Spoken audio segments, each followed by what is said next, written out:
এখন আমি আপনাদের সাথে শেয়ার করছি সম্পূর্ণ নিরামিষভাবে করে নেওয়া কাঁচা কাঁঠালের তরকারির সুস্বাদু একটি রেসিপি। ঠিক একই রকমভাবে নিরামিষ করে এই রেসিপিটি করে নিতে কোনো প্রকার স্কিপ না করে ফুল ভিডিওটি আমার সাথে থেকেই দেখে নিন।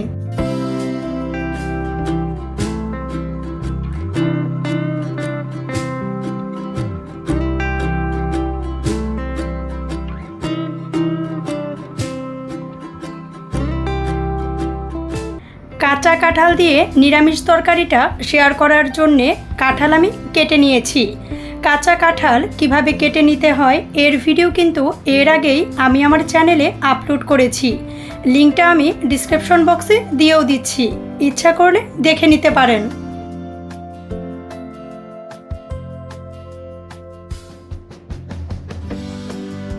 কাঁচা কাঁঠালের এই তরকারিটা করে নেওয়ার জন্যে প্রথমত কাঁঠালটা খুব ভালো করে সিদ্ধ করে নেওয়ার জন্যে একটি পাতিলে নিয়ে নিচ্ছি পর্যাপ্ত পরিমাণে জল।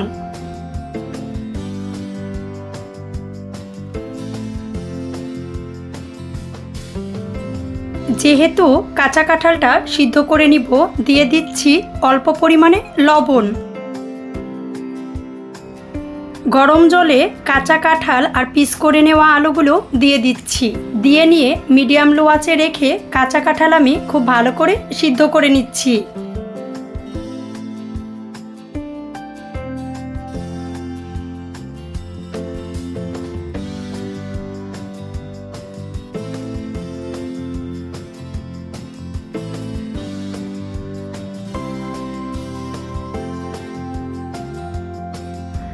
মিডিয়াম লো আঁচে রেখে কাঁঠাল আমি খুব ভালো করে সিদ্ধ করে নিচ্ছি।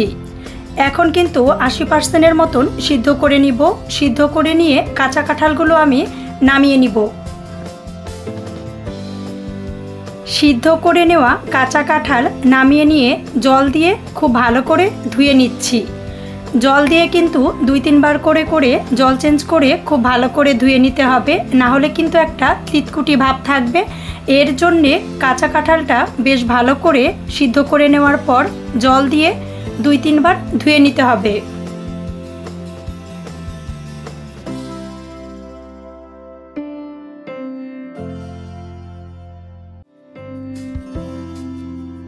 সম্পূর্ণ নিরামিষভাবে কাঁচা কাঁঠালের এই রেসিপিটা শেয়ার করে নেওয়ার জন্যে গরম কড়াইতে দিয়ে নিচ্ছি সরিষার তেল। আমি বেশিরভাগ রান্নাগুলো সরিষার তেল দিয়ে করে থাকি, এর জন্যে সরিষার তেল দিয়ে নিয়েছি। আপনি ইচ্ছা করলে সয়াবিন তেল দিয়েও করে নিতে পারেন। দিয়ে দিচ্ছি বেশ কয়েকটি শুকনা মরিচ। শুকনা মরিচগুলো কিছু টাইম ভেজে নেওয়ার পর দিয়ে নিচ্ছি তেজপাতা। শুকনা মরিচ তেজপাতা কিছু টাইম ভেজে নেওয়ার পর দিয়ে দিচ্ছি এলাচ দারুচিনি। দিয়ে দিচ্ছি লবঙ্গ গোলমরিচ।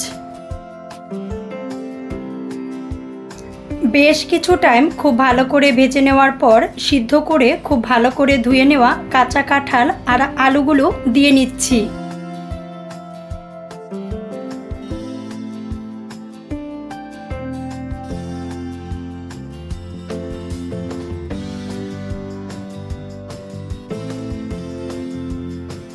টেস্ট অনুযায়ী দিয়ে নিচ্ছি লবণ।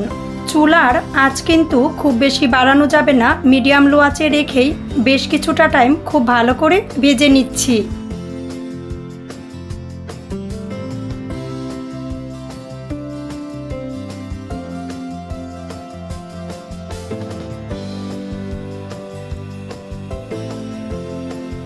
বেশ কিছু টাইম খুব ভালো করে ভেজে নেওয়ার পর দিয়ে নিচ্ছি 1 চামচ হলুদের গুঁড়া।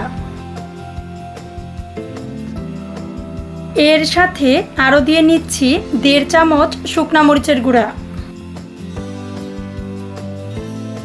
দিয়ে দিচ্ছি 1 চামচ ধনিয়ার গুঁড়া।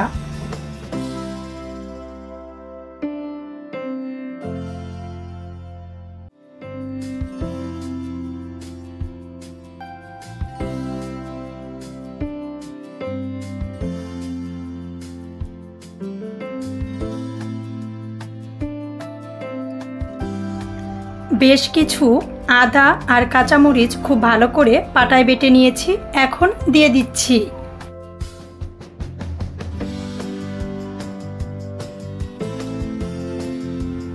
বেটে নেওয়া আদা আর কাঁচামরিচ যে বাটিতে তুলে নিয়েছিলাম, বাটিটা ধুয়ে দিয়ে দিচ্ছি বেশ কিছুটা জল।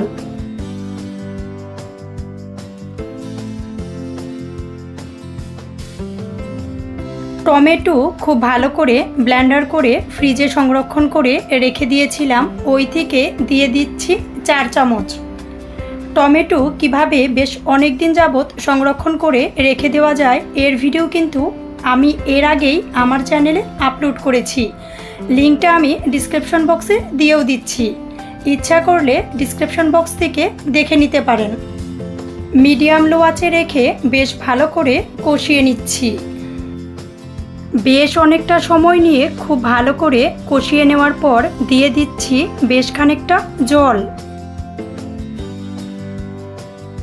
জল দিয়ে দেওয়ার পর চুলার আঁচ বাড়িয়ে নিয়ে রান্না করে নিচ্ছি 4 থেকে 5 মিনিটের মতন।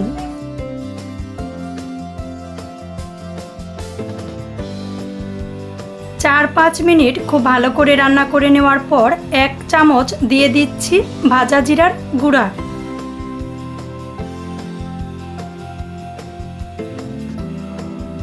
হাফ চামচ দিয়ে দিচ্ছি এলাচ আর দারুচিনির বাটা।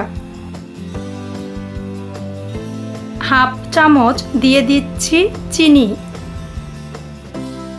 সম্পূর্ণ নিরামিষভাবে কাঁচা কাঁঠালের তরকারিটা আমাদের যখন প্রায় রান্না করে নেওয়া শেষ, এরকম অবস্থায় দিয়ে দিচ্ছি 1.5 চামচ ঘি।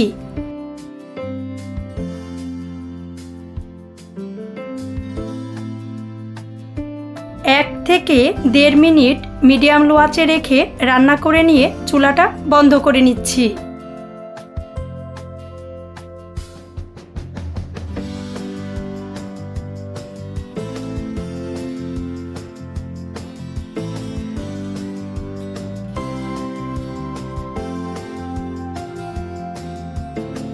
সম্পূর্ণ নিরামিষভাবে করে নেওয়া কাঁচা কাঁঠালের তরকারির রেসিপিটি দেখে কেমন লেগেছে অবশ্যই কমেন্টস করে জানিয়ে দিবেন। ভালো লাগলে লাইক করবেন, শেয়ার করবেন।